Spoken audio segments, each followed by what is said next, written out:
Bruit, vibrations, perturbations liées aux travaux et abattage des arbres. La liste des griefs contre le passage de la deuxième ligne de tramway par le boulevard Jean Royer semblait bien longue mardi soir.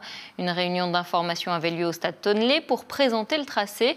Bilan, des riverains mécontents et encore beaucoup de questions sans réponse. Faustine Luneau.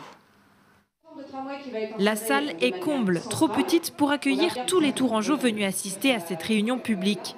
Dans l'assistance, une grande majorité d'habitants inquiets, voire en colère, face au tracé de la future ligne B du tram. Ça commence mal, monsieur le maire. On a expliqué la salle, monsieur. Et on n'a pas parlé de Jean Royer. Ambiance tendue, les questions et les remarques sont nombreuses. Principal point de crispation, le boulevard Jean Royer, sur lequel passera la ligne. Un tramway qui va passer toutes les 5 minutes, 364 jours par an.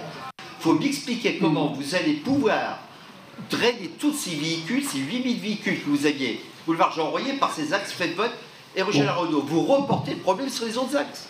Qu'en est-il des vibrations? Quels ont été les calculs qui ont été effectués? Les habitants du quartier sont vent debout contre le projet. Ils jugent la rue trop étroite et craignent de voir le tram passer à 3 mètres de leurs fenêtres.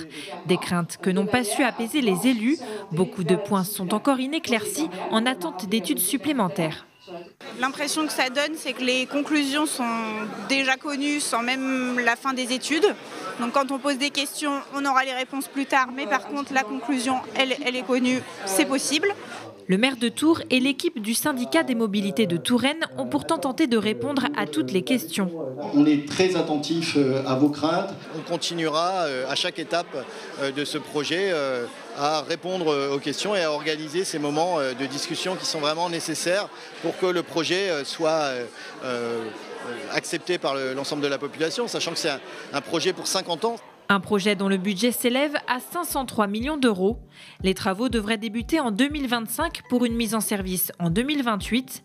Selon le syndicat des mobilités de Touraine, 35 000 voyageurs par jour sont attendus sur cette deuxième ligne.